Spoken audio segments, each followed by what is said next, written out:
பாருங்க, நமக்கு ரிலாக்ஸாக இருக்கும். நம்மளால் என்ன செய்ய முடியும்? சுறுசுறுப்பாக இருக்கணும். சுறுசுறுப்பு தான் தெய்வம். யார் சுறுசுறுப்பாக இருக்கலாம் அழகாக இருக்கும். எப்பொழுதும் சோம்பேறித்தனமாக இருக்கக்கூடாது. எப்பொழுதும் பார்க்க அழகாக இருக்கும். அழகுன்ற என்ன? அழகுன்னா என்ன? ஆமாம், ஒரிஜினாலிட்டி தான் அழகு. நம்ம தான் அழகு. பகவானை கண்டுபிடிச்சவன் பாருங்களேன், வேறு எதையாவது ஒன்று தெய்வம்னு காட்டலை, நம்ம உருவத்தை தான் தெய்வம்னு காட்டுது.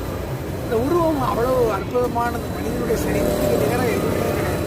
தனக்கு நிகராக உலகத்தில் எதுவுமே கிடையாது. ஒரு இடத்துல ஒரு ஆள் இல்லைன்னா அந்த இடத்த யாரையாவது கொண்டு ஃபுல்லாக பண்ண முடியுதா? ஃபுல்லாகவே பண்ண முடியாது. ஆமாம், அதனால் நாம் ரொம்ப ரத்தினமான ஒரு வாழ்க்கை நமக்கு கிடைச்சிருக்கு.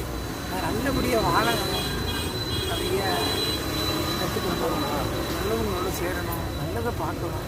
எதை பார்க்குறோமோ அதுவாக ஆயிடும், யாரோட சேர்றோமோ அதுவாக ஆயிடும். ஒழுக்கமானது நல்ல பேச்சுக்கள்